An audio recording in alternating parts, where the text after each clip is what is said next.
কি দিদিগিরি শাসক দলের? কর্তব্যরত নার্সকে চড় মারার অভিযোগ মুর্শিদাবাদের সালার হাসপাতালে। অভিযোগ, শনিবার রাতে সালারে তৃণমূল পঞ্চায়েতের প্রধান হাসপাতালে তার মেয়ের চিকিৎসার জন্য আসেন। চিকিৎসা পরিষেবায় অসন্তুষ্ট হয়ে কর্তব্যরত এক নার্সকে চড় মারেন তিনি। ঘটনার প্রতিবাদে রবিবার সকালে হাসপাতালে গেটের সামনে কর্মবিরতির ডাক দিয়ে ধর্নায় বসেন কর্তব্যরত নার্সেরা। 24 ঘন্টার মধ্যে পঞ্চায়েত প্রধানের শাস্তির দাবি জানান তারা।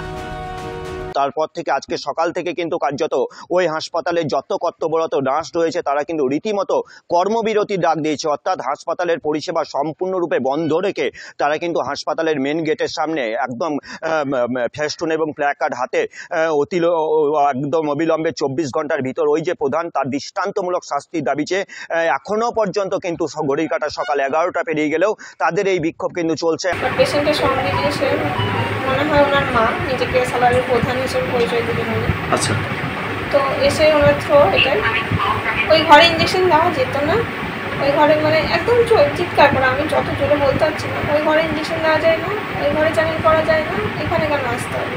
আপনার সকালের মধ্যে চাকরি খেয়ে নেবো, আমি একটা ফোন করবো এক্ষুনি আপনার চাকরি চলে যাবে। আপনার নাম কী বলুন?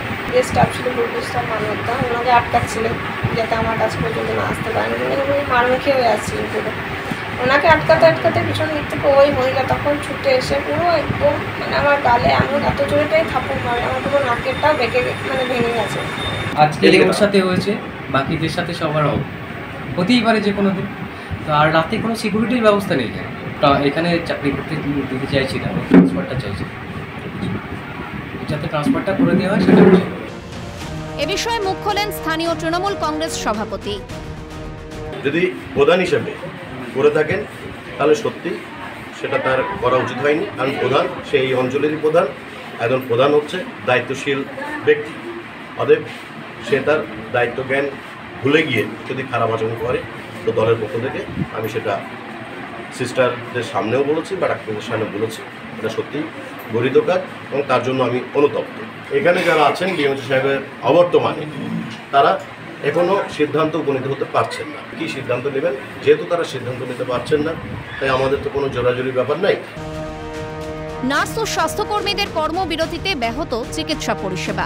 এই ঘটনার পর সিএনএর প্রতিনিধি পৌঁছয় অভিযুক্ত পঞ্চায়েত প্রধানের বাড়িতে, কিন্তু বাড়িতে তার দেখা না মেলায় ফোনেও যোগাযোগ করা হলে জবাব মেলেনি।